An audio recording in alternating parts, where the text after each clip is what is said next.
몇 주 동안 이사야 이 53장 말씀을 볼 거예요. 그래서 오늘 이사야 이 53장에 좀 서론이 되는 부분들을 함께 보려고 하는데,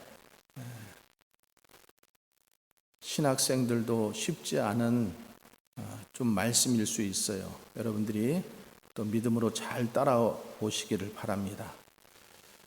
여러분들이 지금 오늘 이사야 53장 1절부터 3절까지만 읽었는데, 이렇게 이 말씀을 읽으면은 여러분들은 여기 지금 이 분이 지금 누구인 것 같아요. 참 우리는 복된 성도들이에요, 그렇죠? 이거를 금방 깨달을 수 있고, 또 이것을 안다라는 사실이 얼마나 우리가 복된 성도인지 몰라요. 이 이사야 53장은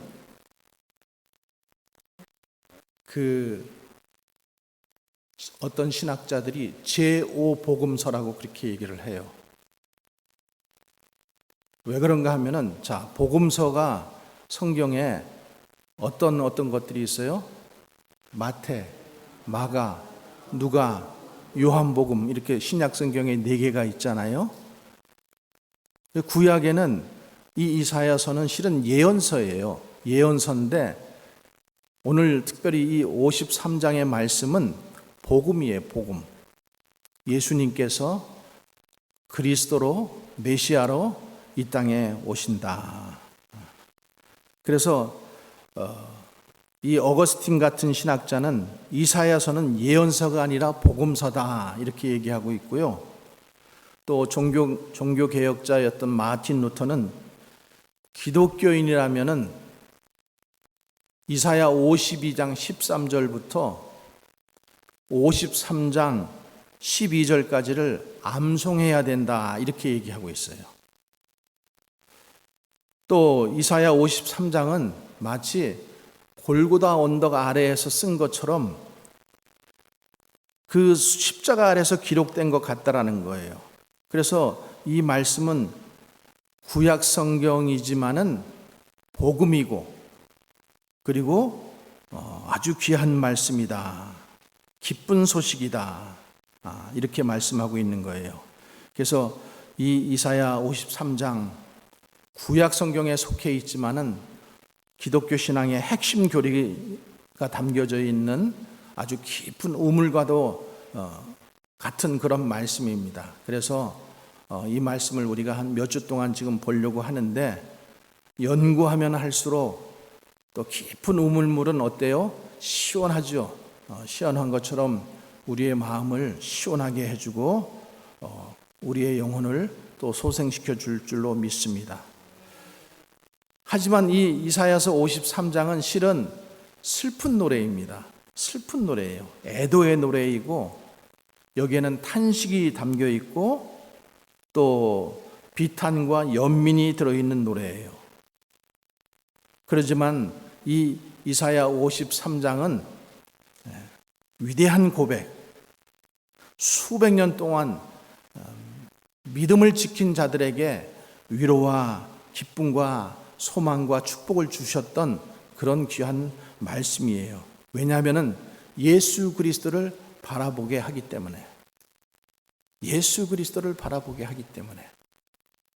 우리는 지금 이 말씀을 읽으면서 우리 모두 이 말씀이 누구를 가리키는 것 같아요? 이렇게 물어봤을 때 예수 그리스도를 가리킨다라고 이렇게 대답했어요. 근데 유대인들은 이 말씀을 예수 그리스도를 가리킨다라고 믿지를 못하는 거예요. 참 아이러니하죠? 그래서 이 이사야 53장은 회당에서도 읽혀지지 않았고, 유대인들은 이 말씀을 누구라고 생각하냐면은 자기들이라고 생각해요. 이스라엘 자기들이라고 생각하는 거예요. 그러니까 아직도 유대인들은 누구를 기다려요? 메시아를 기다리고 있어요. 메시아를, 구원자 되시는 그 메시아. 예수님이 구원자로 오셨지만은 그분을 믿지 않았잖아요. 그리고 그분을 배척했잖아요. 그리고 그분을 십자가에 달려 죽게 했잖아요. 왜? 그분이 구원자가 아니기 때문에. 그래서 오늘 왜 그들이 그렇게 생각을 할 수밖에 없었는지를 오늘 말씀을 통해서 우리가 쭉 한번 보기를 원하는 거예요. 여러분, 성경에서 구원을 약속받은 나라는 이스라엘밖에 없습니다. 그러니까 우리가 개인으로 모든 나라와 또 모든 족속과 모든 민족 가운데 구원 받을 수 있습니다. 하지만 성경에 어디에서도 나라가 구원받는다 이 말씀은 없어요. 근데 오직 어디요? 이스라엘은 구원을 받는다라는 약속을 해주신 아주 특혜를 받은 나라죠. 특혜를. 그래서 이 말씀은 이렇게도 우리가 생각해 볼 수 있어요. 미래의 어느 날, 지금 말고 미래의 어느 날 이스라엘이 회개하고 그리스도께 돌아왔을 때 오늘 이 본문 말씀을 정말 약속의 말씀으로 고백하고 탄식할 줄로 믿습니다. 우리가 알다시피 고백했다시피 이 말씀은 예수 그리스도에 관한 말씀이에요. 그 예수 그리스도에 관한 예언이에요. 그리스도의 죽음, 그리스도의 장사됨, 부활, 이 모든 사항을 알려주는 말씀이 이사야서 53장의 말씀인데, 이 예언이, 여러분, 예언은 앞으로 일어날 일이잖아요. 미래에 일어날 일이에요. 그러면은 시제를 뭐로 써야 돼요? 미래로 쓰는 게 맞죠. 근데 여기 지금 이 예언은 과거로 쓰여 있어요. 과거. 그래서 이 예언이 예수님께만 일어난 일이 아니라 미래에 있을 이스라엘의 구원을 말씀하고 있다. 또 미래에 있을 이스라엘뿐만 아니라 예수 그리스도를 구주로 믿는 모든 사람에게 일어날 것이라고 하나님은 그렇게 말씀하고 계신 거죠. 그래서 이 이사야서 53장, 이 이사야서 53장에 나오는 이 메시아는 대속적이고 대리적인 희생을 감당하신 분이에요. 이 대속적이고 그 대리적인 희생을 감당하신 분 누굴까요? 이 여호와의 종 예수님이라는 거죠. 오늘 그래서 제목이 여호와의 종이에요. 여호와의 종. 그래서 여러분들이 이 보석 같은 예언서를 잘 상황을 이해하면서 성경을 보시면서 정신을 바짝 차리시고 잘 따라오시기 바랍니다. 자, 먼저 이사야 53장이 이렇게 쭉 있지만은 우리가 큰 틀로 두 개로 이렇게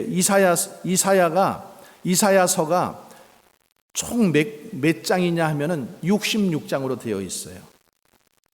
성경은 몇 권으로 되어 있어요? 성경도 66권이에요. 구약이 몇 권이에요? 39권이죠. 구약이 39, 신약이 27. 그것처럼 우리가 오늘 보고 있는 이사야서도 1장부터 39장까지가 한 단원이고 40장부터 66장까지가 또 다른 한 파트예요. 그래서 1장부터 39장까지는 마치 구약의 말씀처럼 심판을 얘기하고 있어요. 하나님의 심판. 그리고 더 나아가서는 이 세상을 심판하실 그 심판을 말씀하고 있어요. 그래서 우리가 지난 시간에 읽었던 이사야서 39장 6절 7절 말씀을 우리 같이 한번 보겠습니다. 자, 시작. 보라, 날이 이르리니 내 집에 있는 모든 소유와 내 조상들이 오늘까지 쌓아둔 것이 모두 바벨론으로 옮긴 바 되고 남을 것이 없으리라. 여호와의 말이니라. 또 내게서 태어날 자손 중에서 몇이 사로잡혀 바벨론 왕궁의 환관이 되리라 하셨나이다 하니. 자, 이 말씀은 우리가 지난 시간에 히스기야 왕, 그죠? 히스기야 왕한테 이사야가 했던 예언의 말씀이에요. 그랬더니 히스기야가 어떻게 반응했어요? 내 때만 아니면 됩니다. 내 때에 이런 일이 안 일어나서 나는 정말 감사합니다. 이렇게 했거든요.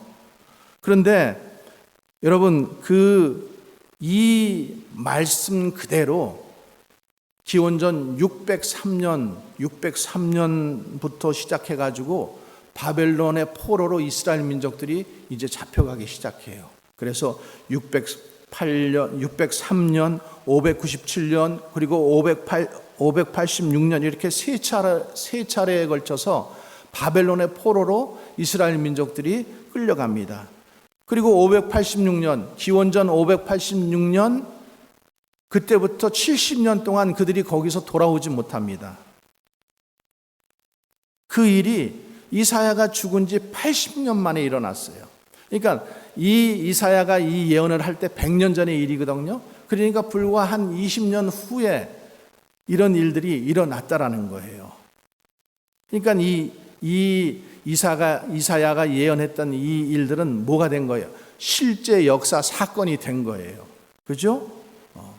그래서 예루살렘이 파괴되고 유다 백성들이 포로로 끌려가고 우상 숭배하던 그 이교도들에게 그냥 처참하게 끌려간 거예요. 그래서 그 시편 말씀에도 있잖아요. 그래서 유대인들이 그 바벨론 강가에서 버드나무에다가 수금을 걸어놓고 그들이 예루살렘을 기억하면서 울었다라고 이렇게 성경은 기록하고 있습니다. 왜? 약속의 땅에서 그들이 쫓겨났기 때문에. 약속의 땅에서 이 쫓겨난 사건이 우리는 그냥 포로로 갔나 보다 이렇게 생각하지만은 그 약속의 땅은 조상 대대로 아브라함 때부터 하나님께서 주셨던 땅이고 그곳에서 살았잖아요. 근데 그 땅을 빼앗겨 버리고 파괴되고 그 땅에서 쫓겨나 가지고 저 바벨론이라고 하는 아주 먼 나라에 가서 포로 생활을 하고 있으니까 얼마나 그 심경이 처참했겠어요. 그러니까 이 일이 역사적으로 일어난 이 일들을 보면서 우리는 하나님께서 예언하신 그대로 그 일이 이루어졌다.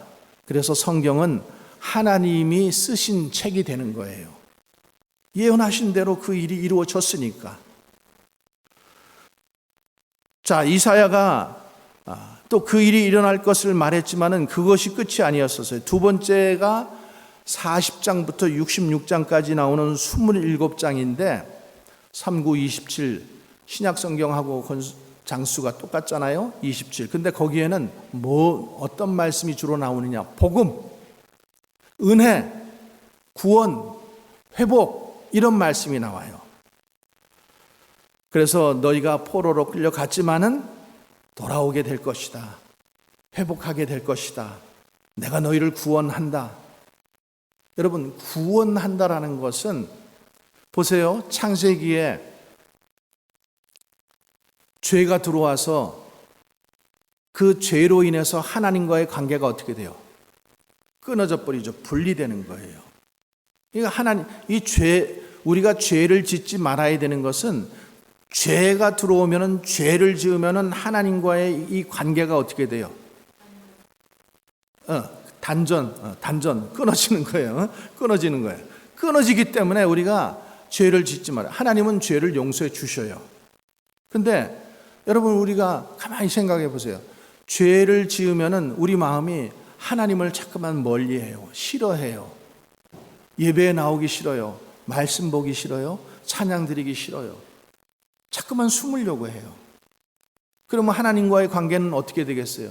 점점 더 멀어지죠. 여러분들이 사정이 있어서 주일날 예배를 못 나오는 그런 경우도 있겠지만은 한 주만 안 나와 보세요. 그러면 그 다음 주에 나올 때 서먹서먹해져요. 2주 안 나와 보세요.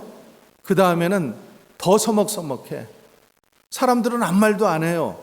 자기 혼자서 자기 죄책감에 자기가 괜히 멋쩍은 거예요. 사람들이 쳐다보는 게 이상하고 말하는 게 자기한테 쑥덕거리는 것 같고, 그게 다 뭐예요? 하나님과의 그 친분한 관계가 멀어지고 나니까, 끊어지고 나니까 자기 스스로 오는 죄책감이란 말이에요. 그러니까 우리는 하나님이 싫어하시는 것은 단절해야 돼요. 끊어버려야 됩니다. 그리고 하나님이 기뻐하시는 것을 위해서 우리가 살아가야 돼요. 그럴 때 하나님이 주시는 기쁨이 우리 안에서 샘솟게 되는 거예요. 그때 우리가 성령의 충만함을 받게 되는 것이고, 그때 우리가 하나님께서 주시는 평안함을 누리는 거예요. 자, 그래서 39장까지는, 이사야서 1장부터 39장까지는 하나님께서 심판하시겠다 이렇게 말씀하셨지만은 40장부터 66장까지는 뭐라고 말씀하신다고요? 회복시키겠다, 내가 구원하겠다. 그게 복음의 말씀이거든요. 복음의 말씀이에요. 그래서 이사야서 40장 3절에 보면은 이런 말씀이 있어요. 자, 한번 같이 읽습니다. 외치는 자의 소리여 이르되 너희는 광야에서 여호와의 길을 예비하라, 사막에서 우리 하나님의 대로를 평탄하게 하라. 우리가 이 말씀을 어디서 본 것 같지 않아요? 어디서 본 것 같아요? 에? 신약 성경의 세례 요한이 예수님의 길을 예비하면서 광야에서 외치는 자의 소리 이렇게 얘기했어요. 너희는 광야에서 여호와의 길을 예비하라, 사막에서 하나님의 대로를 평탄하게 하라. 이 예언의 말씀대로, 이 말씀은 여러분 구약에 있는 말씀이잖아요. 구약에 이사야가 했던 예언의 말씀인데, 이 말씀대로 신약에서 세례 요한이 그렇게 왔고 태어났고, 그리고 이 말씀을 똑같이 지금 하고 있는 거예요. 여러분 너무 신기하지 않아요? 너무 신기하죠. 그러니까 하나님의 예언은 1.1획도 틀림이 없다라는 거예요. 여러분 이것을 믿으셔야 돼요. 그러니까 이사야서의 이 복음이라고 하는 이 부분이 신약 성경의 복음의 내용과 어때요? 일치하죠. 똑같이 돼요. 자, 그것뿐이 아니에요. 이사야서의 끝부분, 이사야서 66장이 끝이라고 했잖아요. 거기 끝부분도 신약 성경과 아주 동일합니다. 자, 우리 끝부분 66장 22절을 한번 읽어봅니다. 내가 지을 새 하늘과 새 땅이 내 앞에 항상 있는 것 같이 너희 자손과 너희 이름이 항상 있으리라, 여호와의 말이니라. 이런 말씀을 내가 어디서 본 것 같아. 어디서 보았을까요? 요한계시록에. 그죠? 요한계시록에 새 하늘과 새 땅 얘기가 있어요. 그죠? 그러니까 자, 보세요. 이사야서의 이 두 번째 단락, 두 번째 책 40장에서 66장까지 처음에 누구? 세례 요한이 왔고, 세례 요한으로부터 그게 말씀이 시작하고, 신약 성경 때도 똑같이 세례 요한으로부터 시작해요. 그리고 66장 끝날 때에 이 새 하늘과 새 땅을 얘기하면서 마감을 하시고, 요한계시록, 신약 성경 마지막 책 요한계시록에서도 동일한 내용으로 마감을 하고 있다라는 거예요. 그래서 이사야서를 작은 성경이라고 하는 거예요. 이사야서를 우리 아침마다 지금 한 장씩 강의하고 있는데, 여러분들이 나오지 못하면은 집에서 꼭 이사야서 말씀을 읽으시기 바랍니다. 너무나 귀한 말씀, 은혜로운 말씀들이에요. 그런데 이 놀라우리만큼 정확한 이 말씀, 예언의 말씀이 정확하게 이루어진 이 사건이 예수님이 오시기 700년 전에 쓰여졌다라는 사실이에요. 얼만큼 전에? 700년 전에. 자, 그렇다면 이제 본문으로 들어가서 이 은혜와 구원을 가져다 줄 분이 누구일까? 과연 누가 이 세상에 구원과 은혜를 베푸실 분인가 하면은 오늘 오늘 그 설교 말씀의 제목대로 여호와의 종이라는 거예요. 여호와의 종. 은혜를 베풀 자, 구원을 베풀 자가 누구라고요? 여호와의 종이라는 거예요. 종이라는 말이 히브리 말로 에베드 이렇게 얘기해요. 에베드. 종, 노예 이런 말이에요. 근데 이 단어가 성경에만 400번 이상 쓰여요. 여호와의 종, 여호와의 노예. 그가 구원을 베풀 자라는 거예요. 그가 위로와 죄 용서를 하실 분이라는 거예요. 자, 그래서 이제 이렇게 큰 그림을 가지고 53장을 좀 봅니다. 그래서 53장은 실은 52장 13절부터 시작을 합니다. 52장 13절. 자, 52장 13절부터 우리 한번 같이 읽어볼게요. 시작. 보라, 내 종이 형통하리니 받들어 높이 들려서 지극히 존귀하게 되리라. 여기 뭐라고 말씀하고 있어요? 보라, 내 종이, 내 에베드가, 내 노예가, 이 이사야서에서 나오는 이 여호와의 종이라는 이 말이 메시아에 관한 예언인데, 이 메시아에 관한 예언이 이사야서에서만, 지금 이사야 40장부터 두 번째 책에서만 몇 번 나오냐 하면 4번 나와요. 42장에 한 번 나오고 49장에 한 번 나오고 50장에 나오고 우리가 오늘 읽었던 53장에 이렇게 나옵니다. 그래서 53장은, 이사야서 53장은 4번째 종의 노래예요. 자, 우리가 구약을 조금 더 배경을 좀 보면은 하나님께서 그 구약 시대에는 어떻게 하나님의 말씀을 전달하셨어요? 선지자들을 통해서. 그죠? 선지자, 선견자들을 통해서, 프로페트를 통해서 하나님의 뜻을 그 백성들에게 전했어요. 그래서 뭐 이사야 우리가 모세도 있고 또 사사 시대에도 여호와의 종들이 있었고 또 그런 여러 종들이, 선지자들이 계속해서 하나님의 뜻을 전달해 줬어요. 근데 구체적으로 하나님께서 사무엘 시대 때부터 선지자를 통해서 아주 자세하게 계시하기 시작합니다. 그러니까 이 사무엘 시대는 이사야 시대보다 한 300년 앞서 있어요. 그러니까 기원전 한 1000년경쯤의 얘기들이라는 거죠. 그래서 선지자들이 무엇을 얘기하냐면은 공통적으로 하나님이 이스라엘과 전 세계를 통치하신다. 하나님이 세계를 통치하신다. 그리고 그 시대가 오면은 그 의로운 왕을 통해서 그 나라들을 통치하실 것이다. 이 말씀을 계속 하시거든요. 그러니까 이스라엘 백성들이 하나님 앞에 죄를 짓고, 우리 그 사사기에서 보면은 어떻게 하냐면은 이들이 하나님 앞에 죄를 지어요. 그러면 하나님께서 어떻게 하셔요? 참다 노하셔서 심판을 하시죠.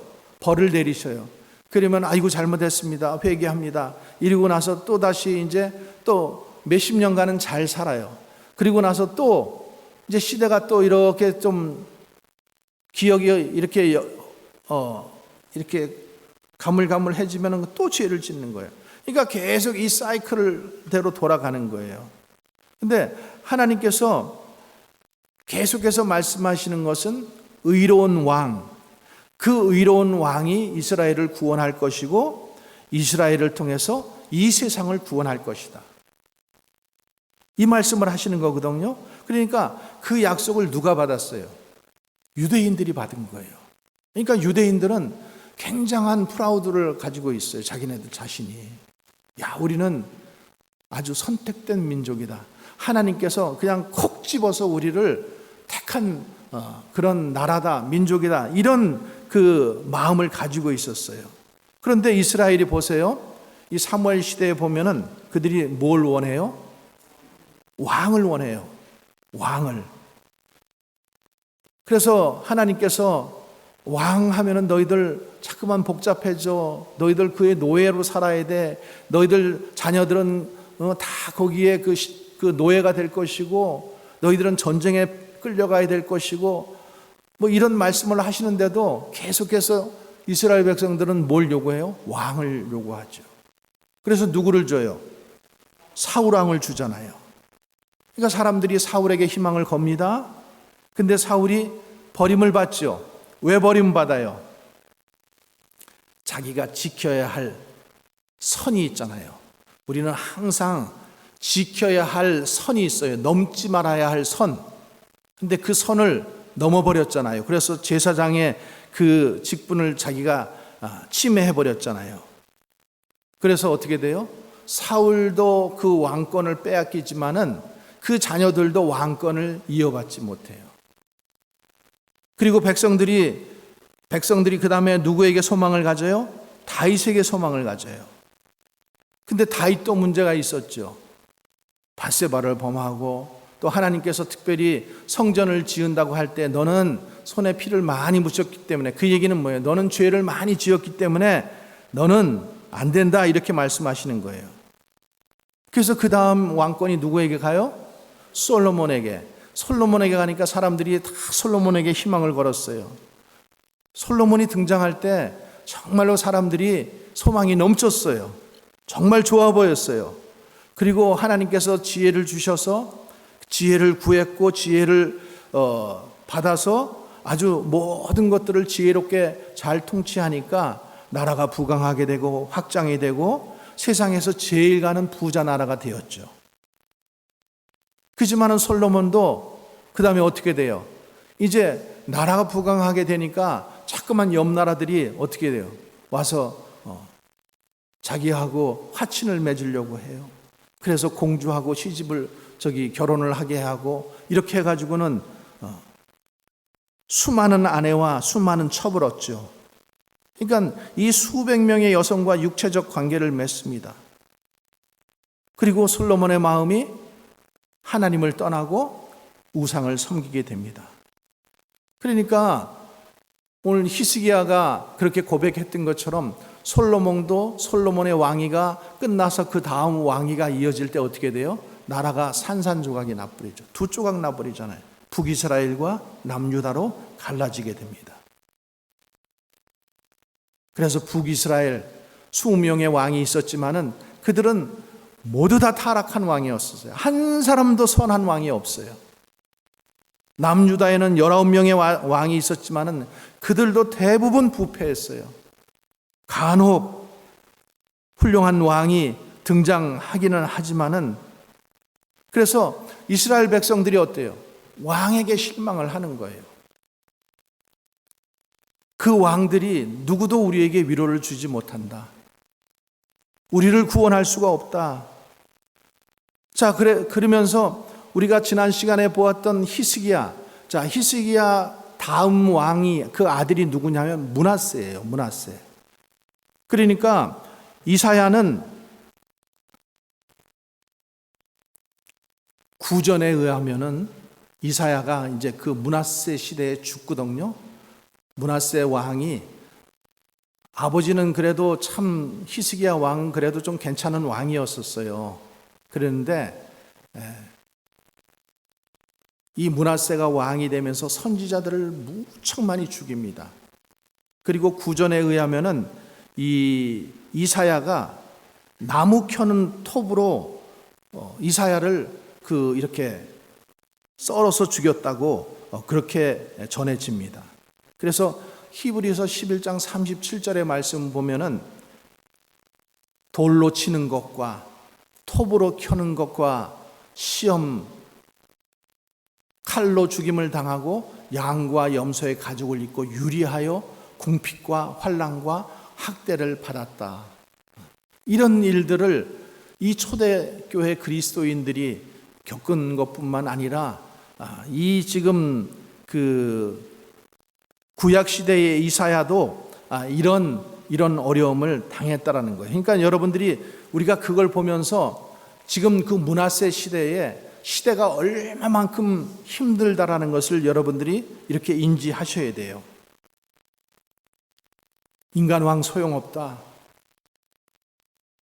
그리고 자, 이사야가 우시야 왕 때 그 부름을 받잖아요. 우시야 왕, 요담 왕, 아하스 왕, 그리고 히스기야 왕까지 4대에 걸쳐서 계속 하나님의 말씀을 예언했거든요. 그런데 므낫세가 왕이 된 지 얼마 안 돼 가지고 그는 이렇게 순교를 당하고 이스라엘 백성들은 포로로 끌려가게 되는 거예요. 그러니까 이 상황을 보면서 우리는 뭘 인지해야 되냐면은 상황이 무척 나빠졌다. 그래서 상황이 무척 나빠졌는데 다윗 왕조에서 가장 타락하고 가장 부패하고 가장 사악했던 이 므낫세 왕 시기에 하나님께서 역사에 개입하신다라는 사실이에요. 그리고 이사야에게 주었던 그 계시가 무언가 하면은 의로운 왕, 너희에게 의로운 왕이 나타날 것인데 그 의로운 왕이 너희들을 구원할, 너희들을 회복시키리라. 이렇게 말씀하시는 거죠. 그러니까 여러분, 우리가 하나님의 백성은 하나님께 항상 소망을 두고 있어야 돼요. 하나님께서는 반드시 하나님께서 구원할 자를 구원하시는 거예요. 하나님을 믿는 자를 하나님께서 반드시 구원한 거예요. 여러분, 조금 어려움이 있다고 우리가 믿음을 포기하고 믿음에서 떠나고 믿음의 자리에서 떠나버리면은 그것은 끝나버리는 일이에요. 끝까지 소망을 붙들어야 돼요. 하나님께서 우리를 의로운 왕을 통해서 우리를 구원하실 것이다. 70년이 되어서 독립운동을 한 것도 아니고 그들이 무슨 결사대를 조직한 것도 아닌데 하나님께서 고레스 왕의 마음을 움직이셔서 고레스 왕의 그 마음을 움직여서 너희들 포로에서 돌아가라. 이렇게 역사를 해주시는 거예요. 그러니까 여러분, 하나님은 이 세상의 통치자가 되시는 게 맞아요, 틀려요? 맞으시죠. 그러니까 여러분, 우리가 사는 이 세상 속에서 막 전쟁이 일어나고 불안하고 여러 가지 이런 일들이 있어요. 그런데 그런 일들 속에서 불안해하지 마세요. 그리고 성경 말씀을 더 여러분 보시기 바랍니다. 성경에 이 세상의 종말에 대해서도 말씀하시고요. 그 종말의 현상들에 대해서도 말씀하셔요. 너무 거기에 치우치면 안 되겠지만은 우리가 세상을 보면서 그것을 자꾸만 뉴스에서 듣는 대로 이 사람들이 이렇게 얘기하면 이 말을 듣고 저쪽에서 저렇게 얘기하면 좌파의 말을 듣고 우파의 말을 듣고 뉴스를 듣고 자꾸만 이렇게 그게 아니에요. 하나님이 뭐라고 말씀하시는가? 불안할수록 더 하나님의 말씀을 여러분들이 보셔야 돼요. 그래서 이 어려운 때 하나님께서 가장 어려운 때, 이스라엘에서 가장 어려운 때 하나님께서 말씀을 주셨는데 의로운 왕이 나올 것이다. 통치할 것이다. 그리고 의로운 왕은 통치하는 그 일만 하는 것이 아니라 의로운 왕은 종이 되어서 고난을 받을 것이다. 이렇게 말씀하고 있어요. 종으로서 오시고 고난을 받는다. 그리고 고난을 받은 후에는 영광을 누린다. 영광을 누린다. 이 의로운 왕은 자신이 죄를 지었기 때문에 이렇게 어려움을 고난을 받는 게 아니라 다른 사람들이 지은 죄 때문에 고난을 받는다라는 거예요. 대신 고난을 받는다라는 거예요. 그리고 그 의로운 왕이 죽는다는 거예요. 자기 죄 때문이 아니고 다른 사람들의 죄 때문에 죽는다라는 거예요. 여러분, 죄의 싹은 뭐라 그랬어요? 사망이라 그랬어요. 그래서 그 사망이 뭐예요? 내 죄 대신 짐승을 대속물로 바쳐야 되는 거잖아요. 내 죄 대신 내 가장 사랑하는 짐승을 거기다 바쳐야 되는 거예요. 그런데 예수님께서 이 땅에 오셔서 십자가를 지시고 우리 죄를 대신해서 그분이 바치신 거예요. 바쳐지신 거예요. 죽으신 거예요. 그러니까 그분이 의로운 왕이 되시는 거예요. 자, 고난받는 종, 의로운 왕. 그래서 우리가 다시 오늘 말씀으로 돌아가서 52장 13절 말씀, 보라 내 종이 형통하리니 받들어 높이 들려서 지극히 존귀하게 되리라. 전에는 그의 모양이 타인보다 상하였고 그의 모습이 사람들보다 상하였으므로 많은 사람들이 그에 대하여 놀랐거니와 그가 나라들을 놀라게 할 것이며 왕들은 그로 말미암아 그들의 입을 봉하리니 이는 그들이 아직 그들에게 전파되지 아니한 것을 볼 것이요 아직 듣지 못한 것을 깨달을 것입니다. 그러면서 53장에 뭐라고 말씀하고 있냐면은 같이 읽어보겠습니다. 우리가 전한 것을 누가 믿었느뇨? 여호와의 팔이 누구에게 나타났느냐? 그는 주 앞에서 자라나기를 연한 순 같고 마른 땅에서 나온 뿌리 같아서 고운 모양도 없고 풍채도 없은즉 우리가 보기에 흠모할 만한 아름다운 것이 없도다. 이게 지금 그분의 모습이라는 거예요. 그러니까 1절 말씀에 보면은 우리가 전한 것을 누가 믿었느냐 지금 이렇게 말씀하고 있잖아요. 이사야서가 지금 이 말씀을 전하면서 이사야가 지금 말씀하고 있잖아요. 이사야가 말씀하고 있는데 거기에 지금 복수를 써서 우리라고 지금 말씀하고 있어요. 그리고 누가 믿었느냐 의문문을 지금 쓰고 있어요. 그러니까 이스라엘 백성들이 서로 메시아에 대해서 이렇게 이야기를 나누고 그분이 오신다라는 것을 전했지만은 실제로는 아무도 안 믿었다라는 거예요. 아무도 안 믿었다라는 거예요. 우리가 전한 것 누가 믿었느냐? 아무도 안 믿었다. 지금 이 말 하는 거예요.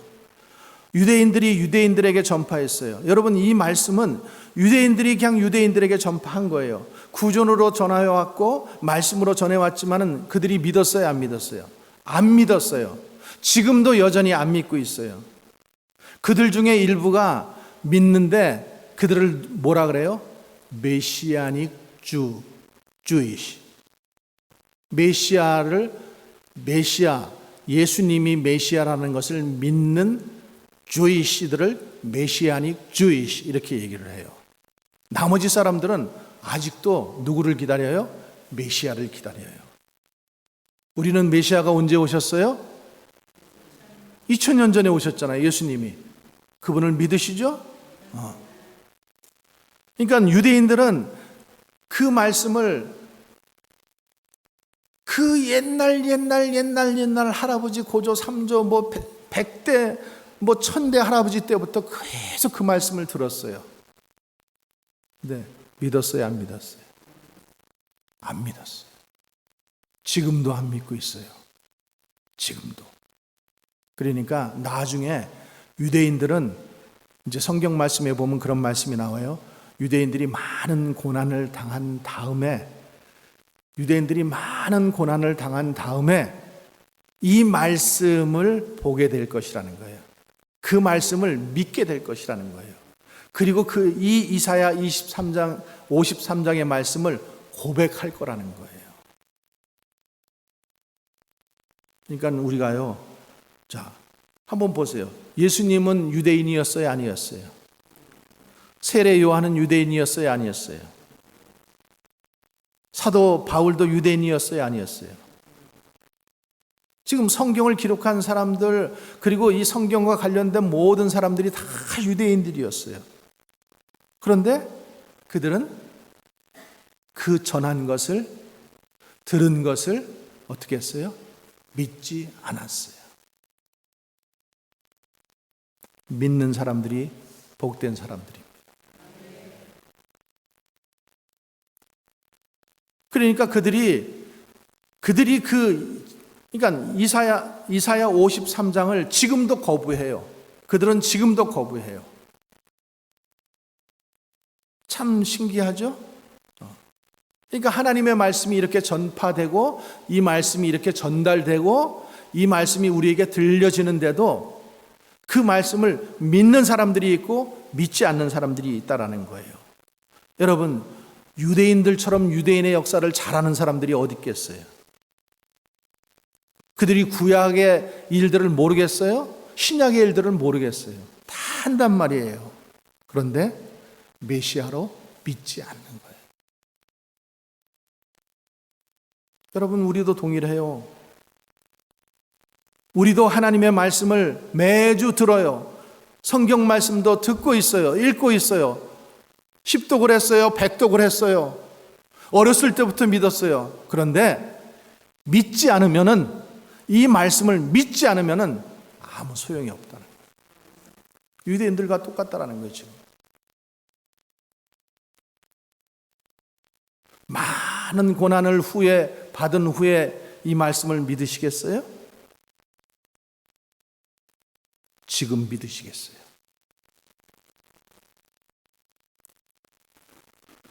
그래서 사도 바울이 이 말씀을 로마서 10장에서 이렇게 말씀하고 있어요. 자, 10장 11절.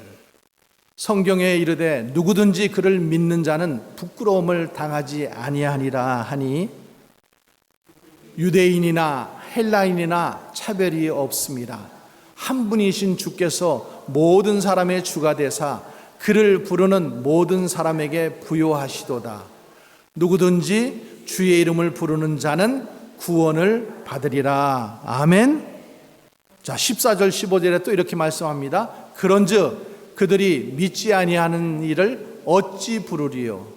듣지도 못한 일을 어찌 믿으리요? 전파하는 자가 어찌 들으리요? 보내심을 받지 아니하였으면 어찌 전파하리요?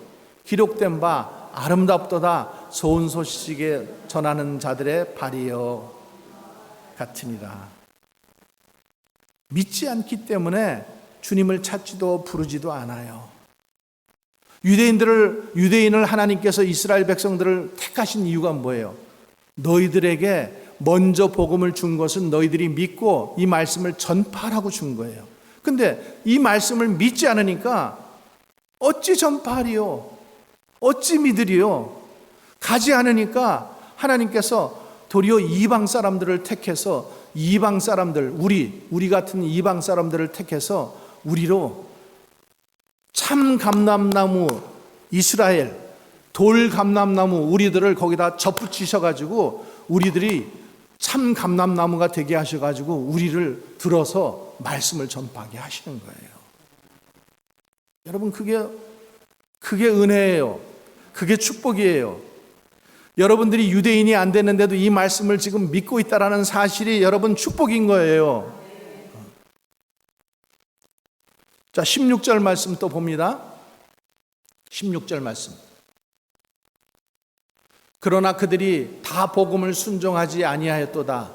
이사야가 이르되 주여 우리가 전한 것을 누가 믿었나이까 하였으니. 그래서 말씀을 듣고 믿고 순종하는 것이 여러분 얼마나 중요한 것인지 아시겠죠? 믿어지지 않으면은 믿어지게 해달라고 몸부림치고 기도해야 돼요.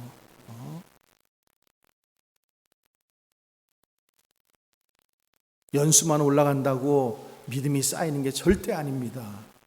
믿어지지 않는 그거 속으로는 아무것도 믿지 않으면서 겉으로는 그냥 믿는 척 이렇게 하면서 그냥, 그게 아니에요, 여러분. 말씀이 믿어져야 돼요. 그래서 주님이 뭐라고 말씀하셔요? 그러므로 믿음은 들음에서 나며 들음은 그리스도의 말씀으로 말미암느니라. 와서 듣는 자가 복된 자들이고 그 말씀을 들음으로 인해서 믿음이 생기는 거예요. 내가 아무리 신앙생활을 오래 했어도 자꾸만 듣지 않으면 믿음은 떨어지게 되어 있어요.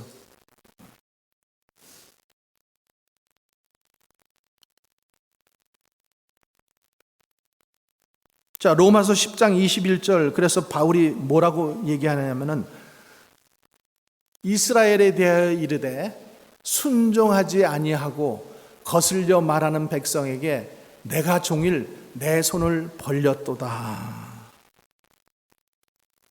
이스라엘이 알고만 있었지, 지식적으로 알고만 있었지 믿지 않았다라는 거예요. 그래서 오늘 1장 말씀에 우리가 전한 것을 누가 믿었느냐? 믿지 않았다라고 지금 그 말을 하는 거예요. 사랑하는 성도 여러분, 듣기만 하고 믿지 않는 자 되지 말고 복음을 듣고 믿는 자들이 되시기를 주님의 이름으로 간절히 축원합니다. 조금만 더 하고 마치겠습니다. 자, 그 1절 후반절에 보면 또 이런 말이 나와요. 여호와의 팔이 누구에게 나타났느냐? 여러분, 팔은, 성경에서 팔은 뭐예요? 능력이에요. 능력. 그래서 이스라엘이 출애굽할 때 하나님께서 편팔로 인도하셨다, 이렇게 말씀하고 있어요. 그러니까 이 팔은 능력인데 여호와의 팔이 메시아라는 거예요. 메시아. 여호와의 팔이 다른 의미에서는 복음이라는 거예요. 복음. 왜냐하면 로마서 1장 16절 말씀에 보면은 복음은 자, 16절 말씀 같이 읽어볼게요. 시작. 내가 복음을 부끄러워하지 아니하노니 이 복음은 모든 믿는 자에게 구원을 주시는 하나님의 능력이 됨이라. 아멘. 이 복음은 모든 믿는 자에게 구원을 주시는 하나님의 능력이라는 거예요. 그래서 하나님께서 자신의 팔을 펴시고 복음을 받아들일 자들을 찾고 계시는 거예요. 여러분들은 복음을 받아들이십니까? 하나님의 이 복음의 능력, 그 능력. 근데 하나님께서 자신의 팔을 이렇게 뻗으시고 또 옷 밖으로 이 팔을 내미시고 자신의 팔을 보여주시고 자신의 힘과 능력을 다 보여주셨는데도 그것을 믿지 않는 거예요. 믿지 않는 거예요. 그래서 1절 하반절에 하나님의 능력이 우리 이스라엘 백성에게 나타나신 것이 틀림없어요. 조상들이 출애굽도 경험하고 요단강도 경험하고 여리고성도 경험하고 다 경험했잖아요. 광야에서 반석을 깨시고 메추라기와 만나를 먹이시고 다 경험했잖아요. 그런데 그 능력을 안 믿는 거예요. 능력을 안 믿는 거예요. 여호와의 팔의 능력을 믿으시기 바랍니다. 먼저 유대인에게 주었어요. 그리고 헬라인에게 주었어요. 그런데 요한복음 1장 11절에 이렇게 말해요.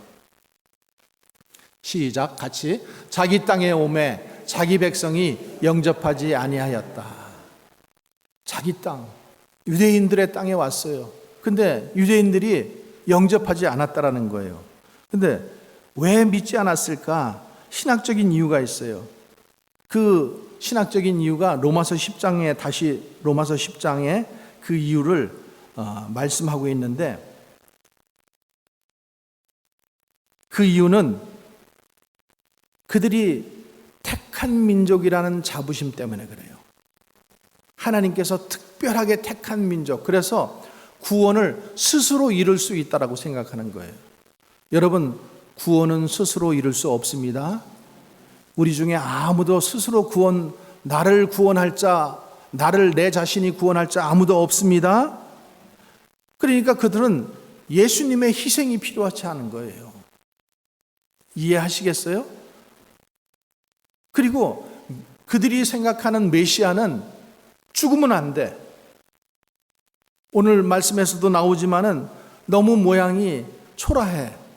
메시아는 웅장해야 되고 위대해야 되고 뭔가 우리와 달라야 되는데 그분은 어때요? 너무 초라하다는 거예요. 연한 숭 같고 볼품이 아무것도 없는 거예요. 그러니까 그들이 믿지 않았다는 거예요.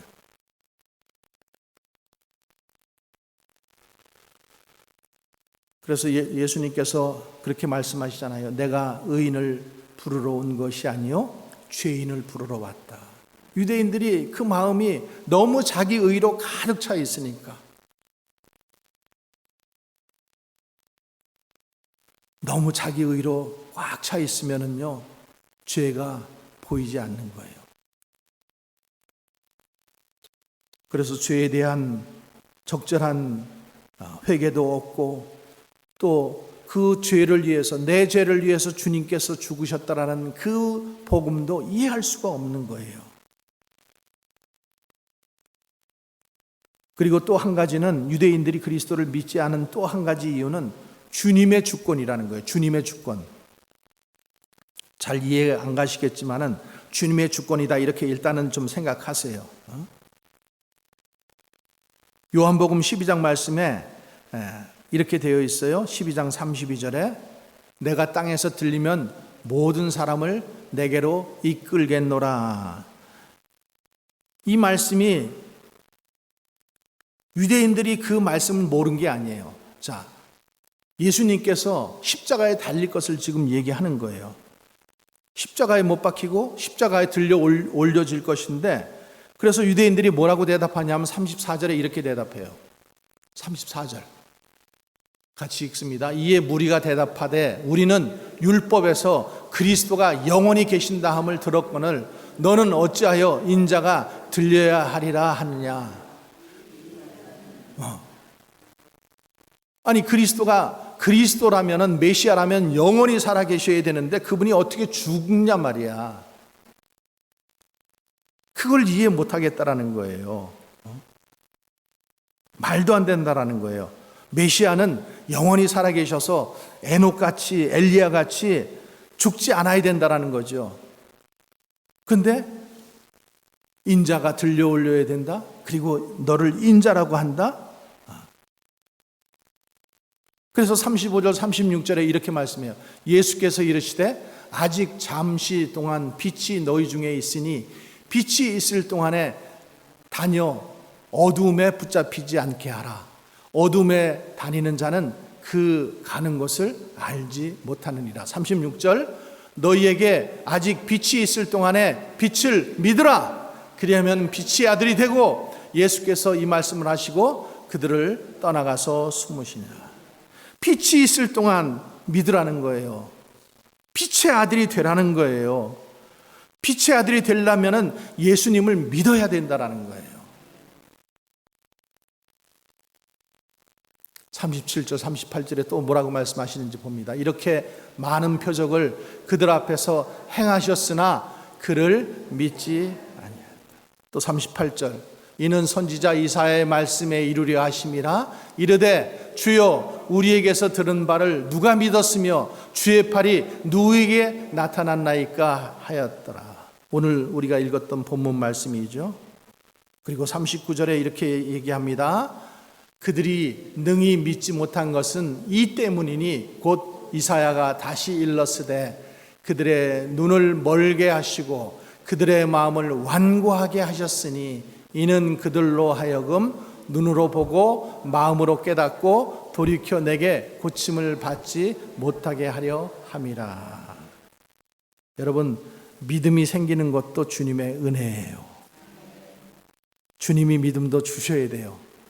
저렇게 완고하게 하시고 마음을 닫게 하시면은 아무리 앞에서는 믿음 얘기해도 안 보이게 되어 있는 거예요. 그리고 42장에 마지막으로 이렇게 말씀합니다. 그러나 관리 중에도 그를 믿는 자가 많되 바리새인들 때문에 드러나게 말하지 못하니 이는 출교를 당할까 두려워함이라. 출교를 당할까 두려워함이라. 그들은 사람의 영광을 하나님의 영광보다 더 사랑하였느니라. 그러니까 사람의 영광을 하나님의 영광보다 더 사랑하면요, 자꾸만 이렇게 숨게 되어 있어요. 믿음을 온전히 나타내지 못해요. 그러니까 우리가 주님 믿을 때도 그렇고 주의 일 할 때도 그렇고 신앙생활 할 때도 그렇고 항상 하나님의 영광이 먼저 돼야 돼요. 사람의 영광이 앞에 먼저 나타나면은요, 사람들을 두려워하게 되고 사람들의 눈치를 보게 되고. 그들이 왜 예수님을 믿지 않았어요? 자신들의 의 때문에. 자신들 스스로 의를 세울 수 있다라고 생각했고, 또 하나는 하나님이 주권적으로 기회를 막았기 때문에. 그러니까 하나님께서 주권적으로 그 기회를 열어주시는 것, 빛이 있을 동안에 믿으라, 이것도 하나님의 은혜인 줄로 믿으시기 바랍니다. 그래서 그들이 믿지 않은, 유대인들이 믿지 않은 그 이유를 오늘 말씀은 이렇게 말하고 있어요. 그는 주 앞에서 자라나기를 연한 순 같고 마른 땅에서 나온 뿌리 같아서 고운 모양도 없고 풍채도 없은즉 우리가 보기에 흠모할 만한 아름다운 것이 없더라. 유대인들이 왜 믿지 않았는지 설명하고 있어요. 유대인들이 보기에는 자기들이 기대하는 메시아가 아니라는 거예요. 여러분들, 우리가 믿을 때에도 여러분들이 기대하는 메시아가 있어요. 여러분들이 기대하는 하나님이 계셔요. 주님이 계셔요. 그거 그렇게 나타나지 않는다고 믿음을 포기하고 믿음을 저버리지 마시고 하나님께서 말씀하신 그대로 믿는 저와 여러분 되시기를 바랍니다. 주님은 가장 낮은 곳에서 태어나셨고 평범한 삶을 사셨고 십자가의 비극적인 최후를 맞이했어요. 그러니까 유대인들이 기대한 이 메시아의 모습과는 정반대였기 때문에 그들이 믿을 수 없던 거예요. 이에 대해서 우리가 다음 시간에 또 다음 주일에 우리가 살펴보도록 할 것입니다. 모습을 보고 믿는 게 아니라 우리는 말씀을 보고 믿는 신앙인이 되시기 바랍니다. 말씀 그대로 믿는, 말씀대로, 항상 말씀대로, 말씀에 뭐라고 하고 있나, 말씀이 기준이 무엇인가, 말씀으로 돌아가서 말씀을 그대로 믿는 저와 여러분 되시기를 주님의 이름으로 간절히 축원합니다. 기도하시겠습니다. 하나님 아버지,